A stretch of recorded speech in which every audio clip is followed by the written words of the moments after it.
In the tunnel. In the tunnel. In the tunnel. You're listening to In the Tunnel.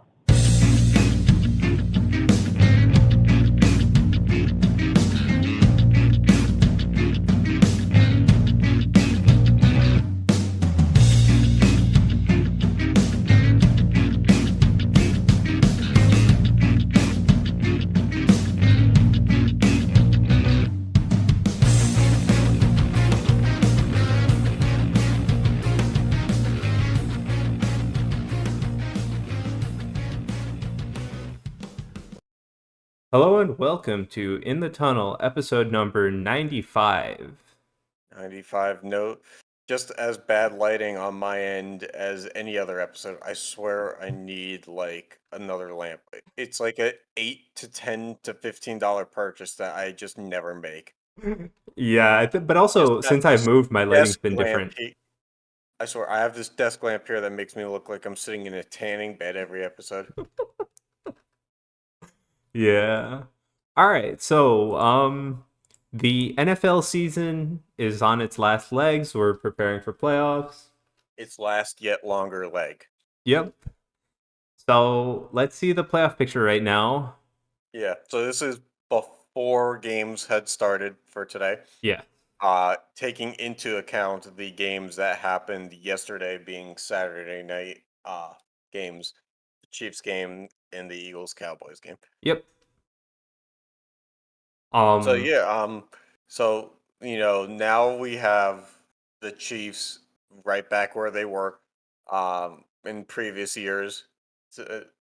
Some surprise only because of how they started this year, which Yeah, was that was the bigger surprise of how they started. but that's also kind of what leads you as a sports fan to know when is too early to worry and when is not. Because Mm-hmm. we've all seen teams that just turn it around. We've all seen the Raiders, start 7-0 or 7-1 and then not make the playoffs entirely. So like you know when there's still time for a year to be a fluke. Yeah, but for me, it's like when you're starting to get to like 6, 7, 8 losses and you still have most of the season left, I'll start to get worried if I'm vying for my team to have a playoff spot. Yeah, and also on the other end of it, when you know that your team isn't very good, like with the Steelers last year, and you're like, you, it feels like this wall is going to come down at some point. Like it just feels like being 10-0 just doesn't feel right. Yep. And then you get walloped by the Browns, which is always what you want to do with your life. Yep. Anyway, so yeah, we have Kansas City, Tennessee up top, Cincinnati, Buffalo, New England, and Indianapolis.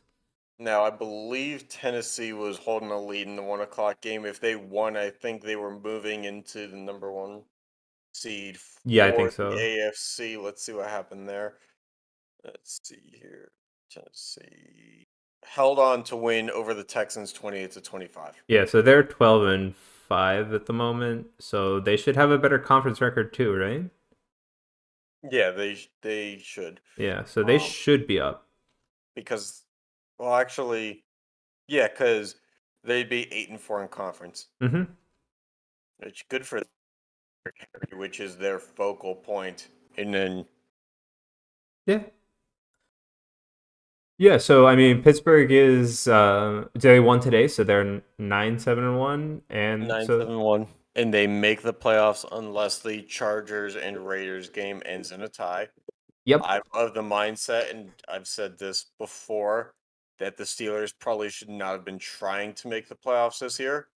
But here we are, and I can't wait for them to get their shit stomped in like they did last year. Because they're going to play a team like a Kansas City or like even Cincinnati. I feel like if they go into Cincinnati, they can't guard Yeah. Boyd and Chase and Higgins, and it's over. Yep. This is an early exit. As I call it, it's delaying the inevitable for you know a team that probably wouldn't have won the last two games unless it was Ben's last two games. Yep. So I Um don't like it.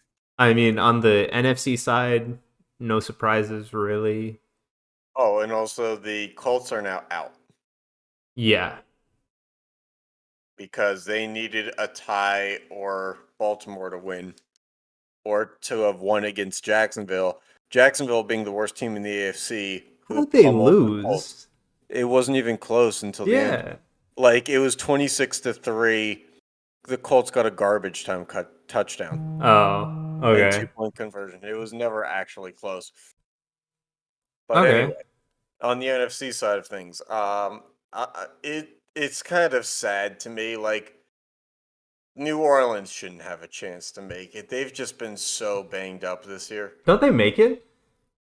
They're in 8th right now. I Oh, don't yeah. know what it's like because if they win, they technically have the same conference record as the Eagles. I Uh-huh. don't know if they played head to head, but But let's aren't see. they going against San Francisco? No, that's the Rams. Oh, So okay. let's see here. Trying to pull that up. What else you got in the interim? No, I mean like all the bad teams are still bad. But like I don't know. I think the only interesting one is Pittsburgh is definitely going to make it. So it's really between Las Vegas and Los Angeles who makes the other spot, right? Yeah, I think at this point it's more of a whoever wins is in, whoever loses is out. Yep. But No let's see. collusion to tie just so Pittsburgh doesn't make it. I mean, they play in the same division. I feel like it doesn't help. I know, I know, I know. Yeah. Um, I mean, that's all I got here. So, I mean, we can take a look at some seating possibilities, right? yeah, I mean, there's a plethora of them because the Packers were the only team going into today that was ready. Um, Yep. and other than that, now that Tennessee is one. So, and getting to the Saints have to win against the Falcons, and then the 49ers have to lose to the Rams, and then the Saints get in, Okay. which is ridiculous to me. It could happen. They played 4 quarterbacks this year. Yeah, I know. And like Ian Book, who was the one that they threw out against Miami, was getting absolutely pummeled. Yeah, So I their mean, offensive line four isn't quarterbacks protecting though. anybody. So, yeah. I mean, out of It's not this, right for like, the Eagles to be there either, but like the Eagles at least have a winning record. but like out of these seeds, right? Like Arizona's probably fifth. I don't think they go to two or second or third. Why not? I don't know. I They just, have the tiebreaker over Dallas. oh, they do. They beat Dallas head to head. Okay. But so whoever wins Los Angeles and Tampa Bay gets second, right? Yeah, I believe so. Okay, and the other one will get third or fourth, probably. I don't like what I don't like how complex this is. This 18th game is really fucking with me. 17th game. God damn it, Sean. I swear to God. This Yeah, extra game is fucking with me. yeah. Hey, the good thing is nobody can have a 500 record anymore. Yeah, in terms of percentage points, Well, when you actually, look they at can with only a tie, when right? well, no, because a tie is credited as 50% of a win. So it would Yeah, but be 8-1. That's not true. oh, oh If you're God, looking at only wins and losses, because like, a tie is technically neither. see, I don't know what the definitive answer is because nobody in the history of the NFL has actually done that. But like, if they had, actually, would the Ravens be there now? No, the Ravens didn't tie. Ah, fuck. If only the Lions were 8-1. I mean, Because yeah, they it's would be whatever. the only fucking other team that tied with the team this year. Yeah, If the Steelers lost, I could have given you an answer. yeah. Actually, no, they would have been 8 No, 9 1. yeah, they would have been 8-9. I don't like this, man. Yep. I swear to God, I'm gonna get thrown back into basic math. I know the Steelers end 9-7, right? 9-7-1. Yeah. Yeah. Okay. They could have. If they lost, that would have been 8-1 then, right? Oh, I guess you're right. Well, So yeah. So here's what the standings could possibly look like. nine, So 7, and 1. yeah. Let's 8, 8, and 1. let's see how fantasy players did this year. Okay, so yeah, Cooper Cup, who would have thought that guy who's on pace to break the record for having yards in a season was going to lead the way. And let's see, you sent up some links before we started recording on draft position here. And let's see where Cooper Cup actually ended up being at. Yeah, he was kind of low because I'm pretty sure Devonte Adams was Okay, so higher. Fantasy Pros has him at number 51. And Yeah, CBS has him at 46 at average of 48. so ridiculously low for a guy who's going to get potentially to 2,000 yards receiving. Also because he has Matt Stafford as a quarterback, and Matt Stafford loves throwing to wide receiver number one like it's nobody's business because Yep. he got Calvin Johnson that same achievement. Yep. Josh Allen, because he's dual threat, and probably only because he's dual threat now, and Yeah. because the Bills have really no running backs that have stepped up and become the solidified number one. Um, Yep. Takes on that one. Justin Herbert, who I had and can tell you that he's also had some dud games, was apparently number three. I would have wished that that was a little bit more in clutch time, but here we are. Consistent. Number four being Tom Brady, because when you piss off the goat, goat things happen. Um, Yeah, and Jonathan, we see our Jonathan first running Taylor. back in Indianapolis is Jonathan Taylor. Yeah, his ADP was around 11 on CBS, 10 on Fantasy Pros, Yeah. or 9 on Fantasy Pros. I think I got him around 10. Yeah. So, I mean, he was huge for a running back to not be in the top three, though, is kind of interesting because normally running backs and wide receivers kind of run the top three. The theory is always that a quarterback can get you the same amount of points in middle rounds. Yeah, I mean, we've had three quarterbacks in a row, and then at 6 we have Mahomes. So quarterbacks were really stepping up. Yeah, but is Mahomes' thing because of It's because, the start? yeah. And also because of they just love running the ball to any scrub that you've never heard of. I Yep. sort of got. I thought Frank Gore's son was playing against the Steelers. It turns out it was Derek Gore. I was like, okay. I think it was far more likely still to be Frank Gore's son, but who knows? Because Frank Gore's son's that doesn't really matter because only the last name is on the jersey, but is Frank Gore. Yeah. Any surprises in this top 20 or letdowns? I'm still kind of surprised with Joe Burrow, but now that we've seen how he utilizes receivers, I'm no longer surprised. Um, I am a little bit surprised with Jalen Hurts being up there though, because of Yeah. how inconsistent the Eagles have been, Yeah. uh, and the fact that he didn't play last night. Um, it's a little bit of an interesting one, and yeah, I don't know. I'm actually kind of surprised that Joe Mixon is as low as he is.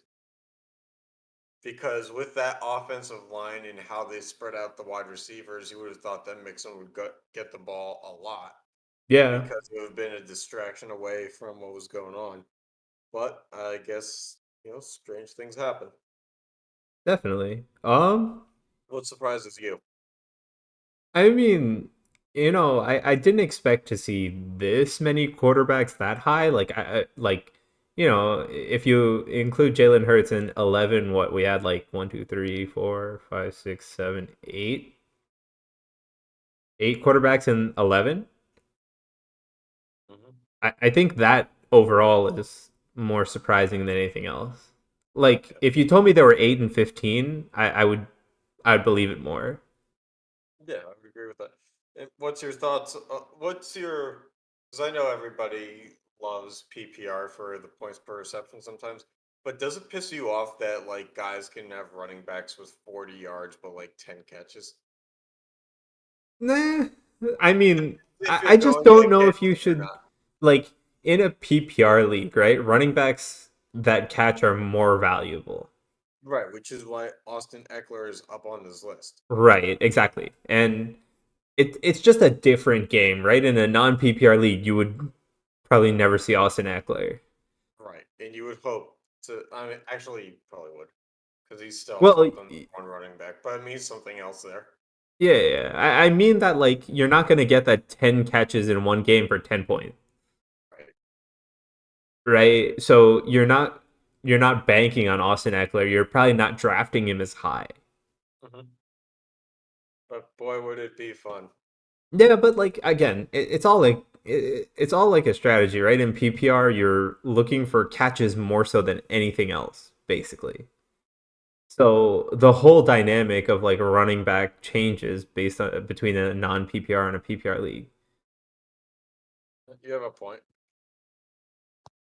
All right, let's move on. One more here. Yeah, so you want to move on to the MLB? Yeah. So, we have no update with the MLB lockout. For the most part, um, it and uh, we were talking in pre recording about this, how the expectation maybe shouldn't be that the MLB and the Players Association are going to move as quickly as they have in prior or in prior instances with different sports. Because Right. we saw the NHL lockout go into New Year's in 2013, but then uh, we saw a conclusion to that. And a lot of people don't think that the MLB lockout will affect a lot of games, but we are now in January with spring training only, like 2 months? 5 weeks away Oh, 5 weeks. because pitchers and catchers report in February. Yeah. So, it's interesting now because you didn't see a lot of free agency. You saw some splash deals before the fences went up, so to speak. But where do we go from here? And don't get me wrong, of all the sports I'm going to miss, baseball's probably like, if a lockout happened, it's probably because not necessarily because of the NBA, but basketball, football, hockey, and then baseball. Yeah. And I it's just because baseball brings the least amount of energy to the game. yeah, I'm gonna be straight up honest, and it's like I literally would only turn a baseball game on if it was the only thing going on.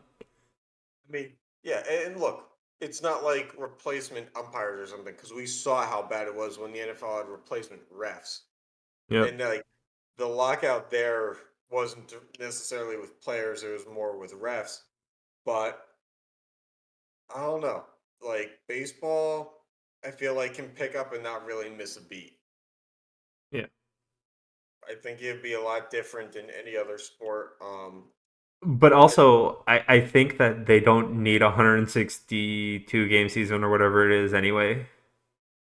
I think what was great about last year. I don't like the 7 inning double headers Oh, those are bad. because like you feel like you're cheated out of a ticket that you bought like a month in advance. Yeah. But if they did 9 inning double headers and like had scheduled double headers, that would increase ticket sales because you can charge a fraction more. You can charge 40% more on the ticket, but you get 2 games, and that would be more appealing. But then And you'd also drive concession sales, I guess. But that's all those numbers are. yeah, but that's a different thing because like having seen a doubleheader before, it was it's a lot of fun because you don't have to leave the stadium right away, and they turn around and play another game within like an hour and 10 minutes. Hmm. Um, Now that being said, The lockout does stand to do better for other teams who aren't always in the postseason. I think one of the big subjects is a salary cap floor, Yep. which would be great if that ski resort owning motherfucker out here was required to spend $70 million a year, because you can't actually say that having a $35 million payroll for the year is Competitive. yeah. No, it- and then just stand in front of fans and stuff and be like, oh, we believe in being a small market team and this is how we do it and it's proven to work. It's like, yeah, it proves to work for 3 out of 20 years. So Yeah. you can't say it's proven. I don't know. That be what do you think is more likely to happen? That we get a cap floor, or that we get a See, I a don't think market neutral cap ceiling? I don't think that the owners want, or at least if you're Pittsburgh's owner, you don't want a cap floor. Yes, but if you're a Pittsburgh fan, you do. But who's negotiating this? It's the MLB, which is the owners and the MLB and the players, right? Which Right. one of them? But the players would be on the side of a cap floor No, because but that they would be allows on. them to get They paid wouldn't more. necessarily care about a cap floor. They would care about minimum pay increase, which is completely different. It's different in the minors, but in the majors, a cap floor means that once you hit free I know, agency, but you're looking at the two sides, right? And if you look, right, a majority of MLB players are not major league players. So objectively looking at it, I don't see a cap floor being a thing. Or at least it's not what either side would be gunning for. They would try to get other things, and if we end up in some sort of cap floor situation, that would be a middle ground. But I don't think that it's something that the players or the owners in the MLB would go for. unless it is the minors are part of the major league payroll, in which case then the Yeah, but players there's would no way the owners likely. would do that. Right. I'm just saying that's the one case where that drives up minimum pay, Yeah, because but again, a team like the Pirates would be more likely to pay their minor leaguers more so they don't have to pay their major leaguers as much, I guess. which is competitive balance within payroll, but not But within an that's actual just fielding of a one team. team, right? Like the Well, it would be the same with Baltimore, with Kansas City. Um, Royals really are that low? yeah, in terms of payroll. Okay. Tampa Bay, Yeah, we didn't know about Tampa Bay, but like you have Boston, Yankees, Miami, LA, both LAs, or like Miami. my that Miami for low because no, but they like you have still I'm want talking to. about high, right? In like Yeah, Boston, New York, either of them, right? You have LA, both of them. and that's the other thing about this is what's good for the game is competitive balance. And the MLB is the only sports league where they don't care about competitive balance, because they will sing the same song like a band on their retirement tour. It's like, there's not going to be any new songs. You just go for them to play the hits and then you go home. And the MLB is well aware of the fact that it's going to be the Yankees, the Red Sox, the Dodgers, um, and some of these other teams pretty much every year. And what would drive market value of each team, their fan bases, But the overall thing is, sales, who controls the, it's all in the interest of one thing, and that's money, right? right? And And so it's competitive revenue balance share. takes a backseat in basically all of this. Well, it shouldn't, But it, because it revenue does. sharing isn't done right in the MLB either. but it doesn't. It takes a backseat in all of this, right? The end of the day is who gets more money, or Yeah, how do they make more money? right. But if they were smart, they'd realize that everybody makes more money as a whole if there's competitive balance. But that's true and not true at the same time. Well, let's say that, you know, all of a sudden Because teams, let's say all of a sudden these teams like the Pirates or the Orioles just their payroll starts shrinking so low, their ticket sales are down so low that at this point they're gonna fold up. but the There's thing no is, point in right? them being around. You have on the opposite spectrum, you have these teams spending so much money, they're paying the soft cap tax, right? And that goes in to the pool to basically prop up the teams that are doing nothing. Okay, but if the MLB shrinks from 30 teams to say 21 teams, let's take all the small market teams out of the equation. Then what happens with those 21 teams? I At mean, what point is there no small guy to take advantage of? but the thing is, right? Like if you lose a team, you probably aren't losing a team, you're moving the team. Somebody will buy it. That's what the MLB is banking on. That's where the MLB is banking on. Unfortunately, the thing is, Somebody the will buy MLB it. has the MLB has teams in cities where in other sports leagues they would be considered the relocation. Like when the Penguins were speculated to move, it was to Kansas City. Yeah. Kansas City already has the Royals.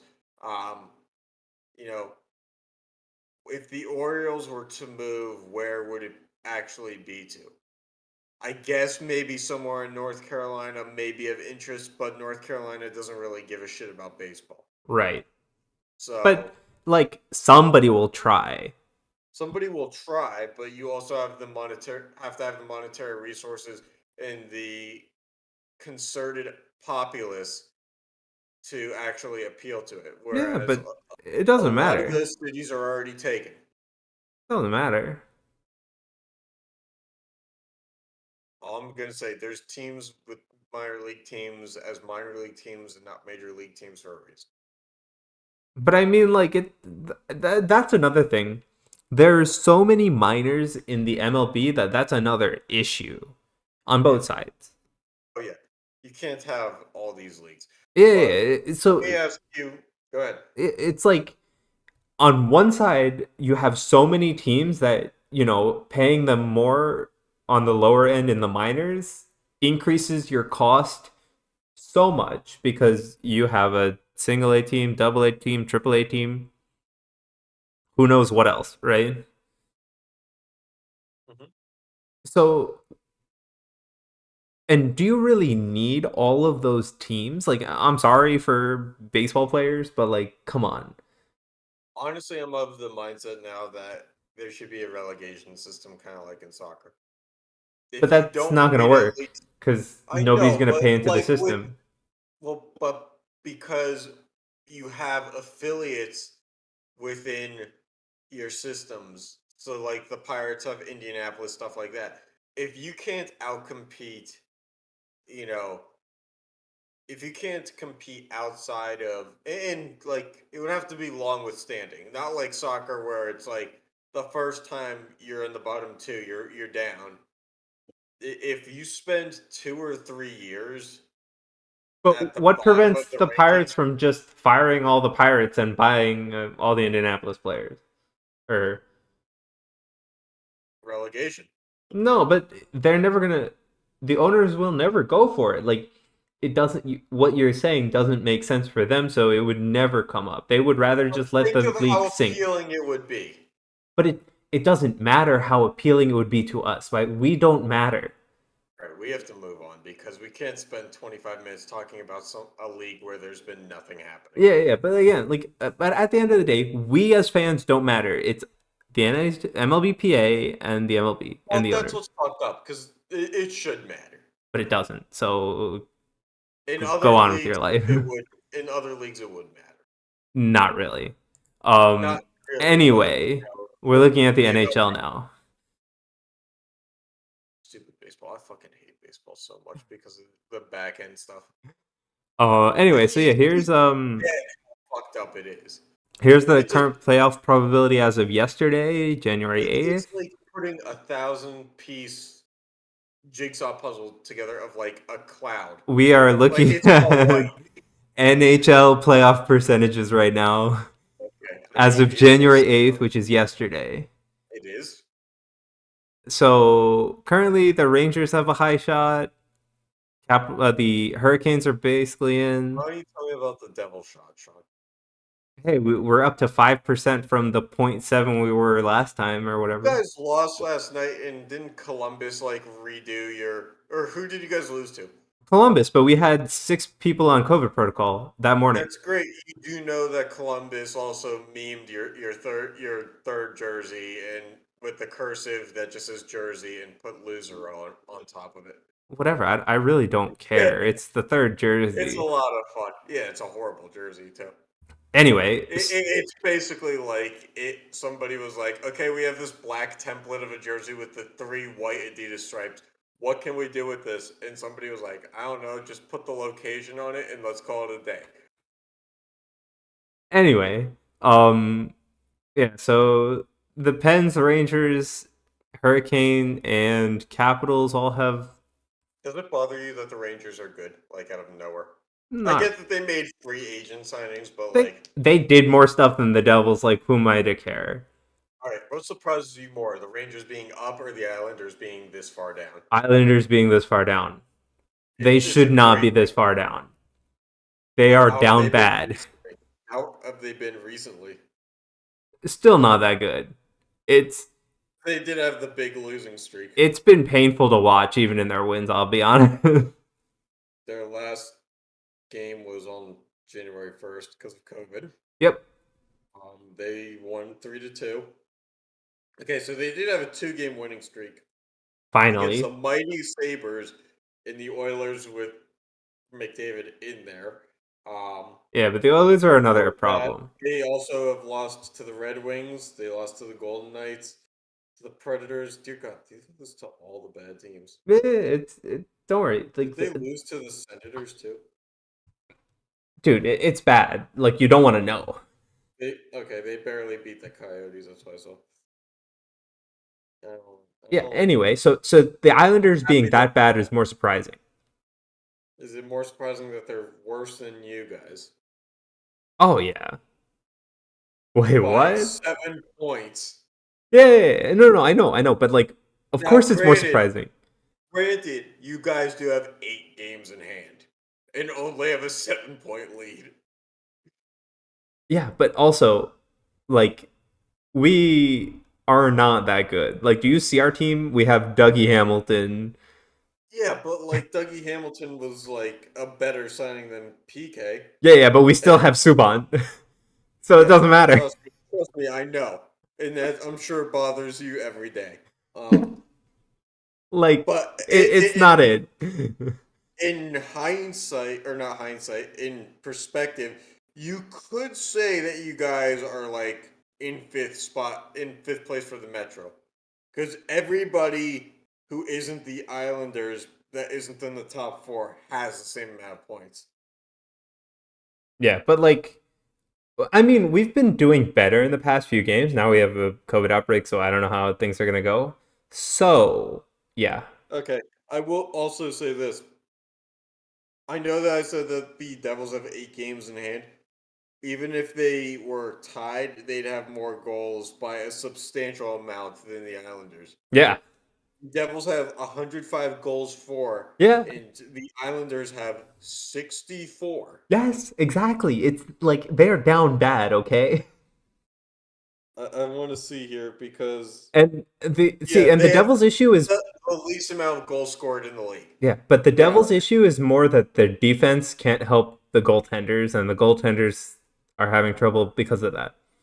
Like, we're letting through too many shots. There are some periods I look and we have like 15 shots allowed, and I'm like, are you kidding me? Now, the Islanders, for perspective, were far from last in goals scored last year. They're far from not last this year. It's bad. They're down bad. And I am surprised at the Florida Panthers. I know they made all the splash signings last year, or not last year, but 2 years ago. I mean, But for them to I still think. be relatively decent, See, I well, kind of like that the Florida Panthers and Tampa Bay are both pretty good. yeah. But you understand, traditionally speaking, the Florida Panthers' ceiling was always third in their division, Yeah, yeah. make the playoffs, lose in the first round, Right. and then suck the next 3 years. Yep. But it's So good for to them, I like it because I don't know. It's just something you don't see. I like it, but at the same time, I also don't like one of the larger salary caps being the Florida Panthers, which you know is a wasted investment. Hey, whatever they want to do. Okay.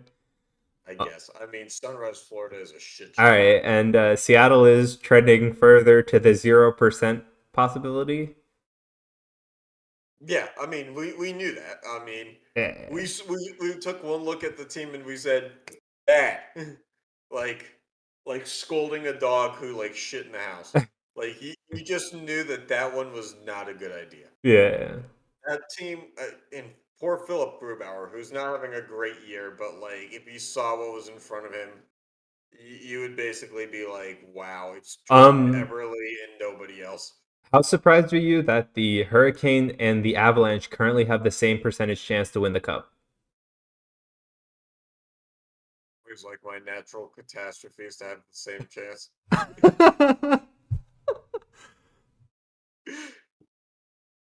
That's good. You gotta admit that was right off the top of the brain. Oh yeah, that was good.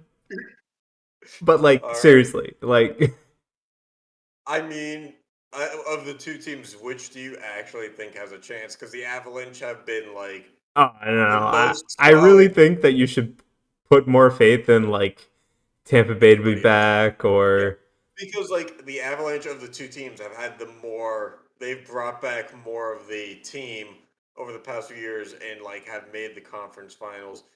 Whereas the Hurricanes made the conference finals in a year that they probably shouldn't have. yep.